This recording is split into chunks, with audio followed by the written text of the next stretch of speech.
मेरा सवाल यह है कि जिनकी अकाल मृत्यु या एक्सीडेंट में मृत्यु होती है, क्या उनकी आत्मा को शांति प्रदान होती है या नहीं? क्या वो ऊर्ध्वगामी को प्राप्त होंगे? नहीं, इसमें ये देखना है कि अब जैसे बड़े बड़े संतों के भी एक्सीडेंट में मृत्यु हुई है, हमने देखा है।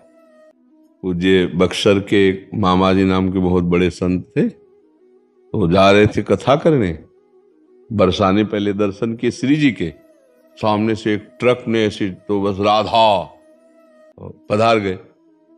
तो अब इनकी कोई आत्मा को अशांति थोड़ी है, तो भगवान के पार्षद है, भगवान में गए, समझ गए। अब जो पापाचरण कर रहा है तो शरीर छूटने के बाद उसको वैसी गति मिलेगी। खास बात मृत्यु कैसे हुई इससे मतलब नहीं है, खास बात है उसने जीवन कैसा व्यतीत किया, इससे है। जैसे पूज्यपाद श्री उड़िया बाबा जी महाराज, इतने बड़े सिद्ध संत, और अंतिम दशा होती कि गड़ासा से नहीं, वो एक पागल आदमी, विकसित आदमी, कई गड़ा से ऐसे और उससे, तो अब क्या अधोगति होगी क्या? अरे वो तो जीते जी ब्रह्म पद प्राप्त महापुरुष है, समझ रहे ना। मृत्यु की घटना से किसी के परिणाम को नहीं जोड़ा जा सकता, उसके जीवन से परिणाम को जोड़ा जाता है। उसका जीवन कैसा था?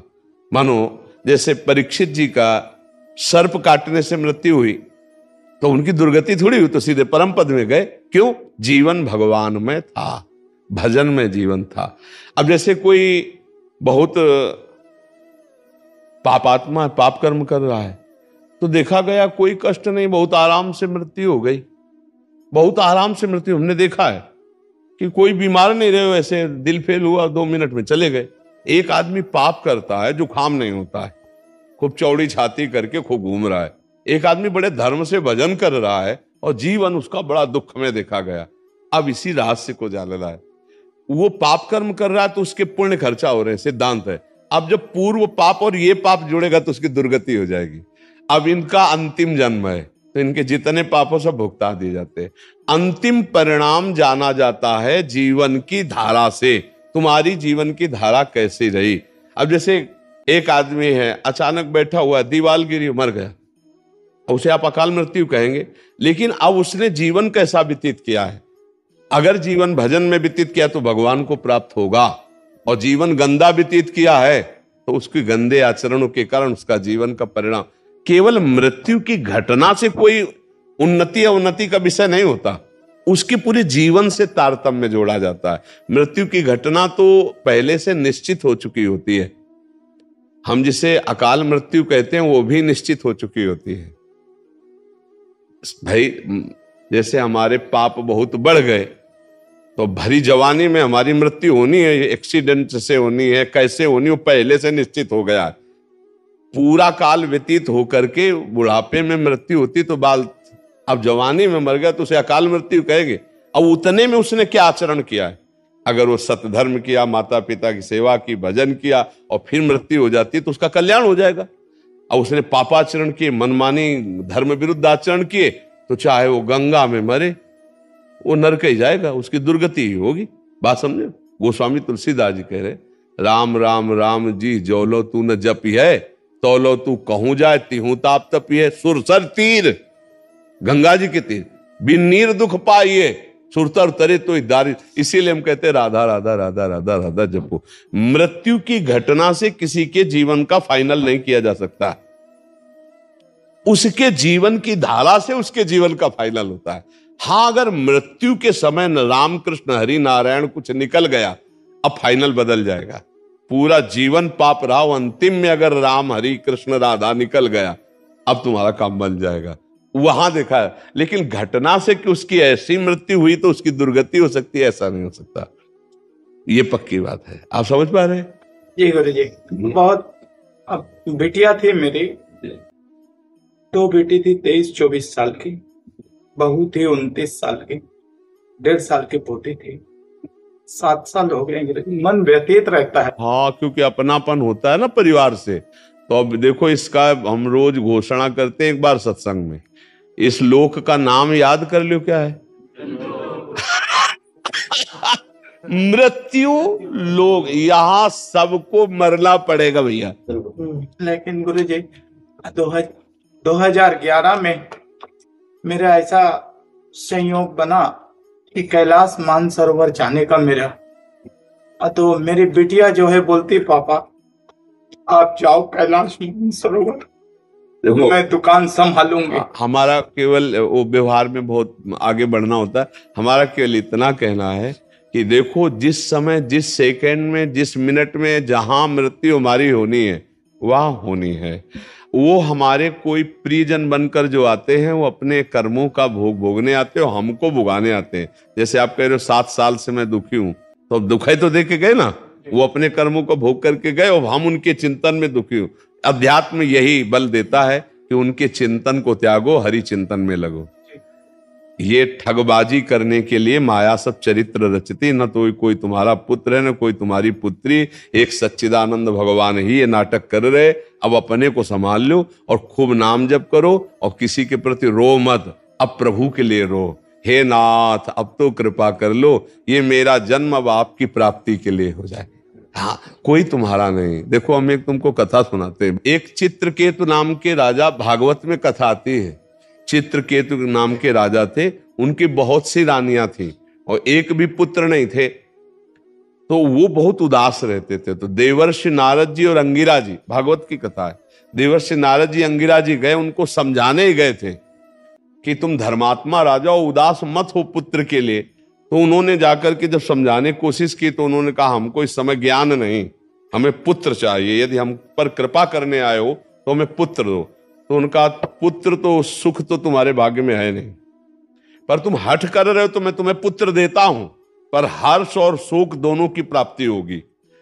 अब वो ये नहीं समझ पाया कि हर्ष और शोक दोनों की प्राप्ति होगी, पुत्र देता हूं, इस बात पर उनकी बुद्धि टिक गई। बड़ी रानी कृतद्युति नाम था, उनके पुत्र हुआ। अब तो क्या आनंद, चक्रवर्ती राजा थे, हर समय रानी के महल में जाना। तो और जितनी थी रानियां सबको जलन हुई। उन्होंने कहा बहन, जब से कृतद्युति के पुत्र हुआ राजा हम लोगों की तरफ देखते ही नहीं है। तो बोले हम लोगों के मिलन में बाधक कौन है? बोले लड़का ही है। तो बोले क्या करें? बोले जहर दे दो। तो धाय मां को अपने पक्ष में मिलाया और जहर चटवा दिया, राजकुमार मर गया। जी ही राजा के पास खबर गई कि राजकुमार मर गया। कितनी मनौती के बाद तो हुआ था। अब वो रोते बिलखते आए, बहुत पैर पकड़ करके माथा बार बार जमीन में पटकने लगे। जब कोई धर्मात्मा दुखी होता है तो उसे संत संग दे दिया जाता है। जैसे आप आए हो ना, तो भगवान की कृपा से संग मिला है। जय गुरुदेव। अब मोहि भा भरोसा हनुमंता, बिन हरि कृपा मिले नहीं संता। तो दुख का निवारण इससे। तो अंगिरा जी, देवर्षि नारद जी पुनः आ गए और कहा राजन, मैं तुम्हें यही बताया था कि हर्ष और शोक की प्राप्ति हुई। हर्ष हुआ, पुत्र हुआ, शोक हुआ क्योंकि तुम्हारे भाग्य में पुत्र सुख नहीं है। तो उनका हमको उपदेश नहीं, मुझे पुत्र चाहिए। तो उनका तुम्हारे पुत्र की जीवात्मा को बुला दूं? तो उनका बुला दो। तो अब देवर्षि नारद जी तो सिद्ध मां आकर्षण किया, तो यमपुरी से जो था वो आ गया जीवात्मा और आकाश में विराजमान है। देवर्षि नारद जी देख रहे हैं। कहा देखो बच्चा, तुम्हारे पिताजी कितना रो रहे हैं, तुम इस शरीर में आ जाओ, हम आदेश करते। तो उनका देवर्षि नारद जी, ये केवल अपने स्वार्थ के लिए रो रहा है, ये कई बार हमारा बेटा बन चुका है, कई बार पत्नी बन चुका है, मैं किसी का बेटा नहीं हूं, मैं अपने कर्म का भोग इसके यहां भोगने आया था, मैं जा रहा हूं। जो ही सुना चित्रकेतु ने, बोले बेटा बोल रहा है हमारा? बोले तुम्हारे बेटा की जीवात्मा बोल रही।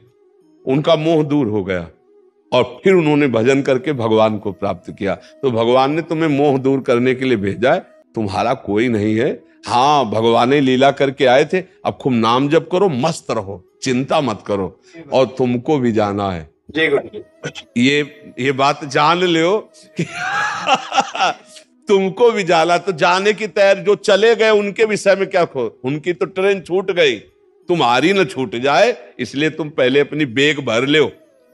राधा राधा राधा राधा, कबीरा सब जग निर्धना, धनवंता नहीं कोई, धनवंता सोई जानिए जाके राम नाम धन होए। खूब नाम जमा कर ले, लोक पर लोक में बहुत आनंद रहेगा। परम धन राधा नाम आधार, राधा राधा राधा, जहां जाओगे चकाचक आनंद रहेगा। अब यही का बैंक बैलेंस किया। ये देश ऐसा है कि कपड़ा तक उतरा लिए जाते हैं, मतलब शरीर कपड़ा है ना आत्मा का, ये भी आग लगा दिया जाता है। अब केवल जीवात्मा पर कर्म को लेके जाता है। कर्म हमारे हमको बहुत दुख देंगे, देख लो। ऐसे ऐसे कर्म किए, सब लोग बैठे हो, अगर आप ऐसे निर्णय पूछा जाए कि ऐसे कर्म करने वाले को क्या दंड मिलेगा, तो आप क्या उत्तर देंगे? खुद देख लीजिए। जो आप कर्म किए हो और अपने को क्षमा कर दिए हो, वही कर्म आप एकांत में डायरी में लिखो और फिर सोचो कि अगर मुझे निर्णायक बनाया जाए इन्हीं कर्मों का दंड देने के लिए, तो हम क्या दंड देंगे? वो कर्म सब तुम्हारे सुरक्षित हैं दंड देने के लिए, जिनका तुम्हें दंड नहीं मिला। तो राधा राधा राधा राधा भगवान को पुकारो तो कह रहे हम तो हम सर्व पापेभ्यो मोक्षयिष्यामि मा शुचा, मैं तुम्हें समस्त पापों से मुक्त कर दूंगा। तो अभी समय है, अभी राधा राधा राधा राधा कृष्ण कृष्ण हरि हरि, अभी अपना कल्याण कर लो, रो पीटो मत। यहां जो जितने समय के लिए आता है उतने समय के बाद चला जाता है, कोई गर्भ से चला जाता है। एक आए थे परिवार के, उनका 6 वर्ष का अकेला लड़का, 6 वर्ष का लड़का हमारा मार दिया भगवान ने। हम कहा भाई अगर हमारी बात समझ में आवे तो भगवान ने नहीं मारा, वो जीव अपने कर्म से केवल 6 वर्ष के लिए भारत भूमि में मनुष्य रूप में आया, अब वो चला गया। तो आपका भी कर्म है कि अब आप दुख भोग रहे हो उसके वियोग में। नाम जप करो, भगवान को कोसो मत। जो जितने मिनट के लिए आया उतने मिनट ही रहेगा। अगर रोकने की बात होती तो भगवान जी दशरथ जी को मरने नहीं देते। हुआ ना दशरथ जी का मरण, जटायु भगवान के हाथ में ही शरीर छोड़ रहा है कि नहीं छोड़ रहा है? इससे हमारी बात ये समझो, सुनो भरत भावी प्रबल बिलख कहो मुनिनाथ, हानि लाभ जीवन मरण जस अपजस विद्या। खूब राधा राधा जपो, मस्त रहो और तैयारी करो चलने की। ये रहने वाला देश नहीं है, हर चीज यहां की छुड़ा ली जाएगी। दुनिया में लाखों का मेला जुड़ा, हंसा जब जब उड़ा तो इसलिए देखो समझ जाओ तो फिर रोना क्या, और जब जाग गए तो सोना क्या। अगर ज्ञान में जग गए तो फिर मोह में क्या सोना, अगर समझ गए तो फिर क्या रोना। एक बार मरना है, सबको मरना है।